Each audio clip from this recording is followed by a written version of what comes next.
കുഞ്ഞിലെ ഏറ്റവും അധികം കേട്ടിട്ടുള്ള പാട്ടുകളിൽപ്പെട്ട ഒരു പാട്ടാണിത്. ഒന്ന് ട്രൈ ചെയ്ത് നോക്കട്ടെ. കൈവിടല്ലേ നാഥ, തള്ളിടല്ലേ ദേവാ, പ്രാണന്റെ പ്രാണനേശുവേ. കൈവിടല്ലേ നാഥ, തള്ളിടല്ലേ ദേവാ, പ്രാണന്റെ പ്രാണനേശുവേ.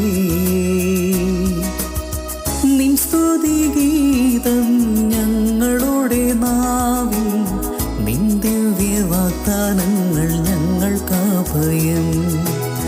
നിൻ സ്തുതിഗീതം ഞങ്ങളുടെ നാവിൽ, നിൻ ദിവ്യവാഗ്ദാനങ്ങൾ ഞങ്ങൾക്കഭയം. നാഥ നിന്നെ കാണാൻ, നിൻ പാദങ്ങൾ പുൽകാൻ, നിൻ കൃപയിൻ ആഴമറിയാൻ.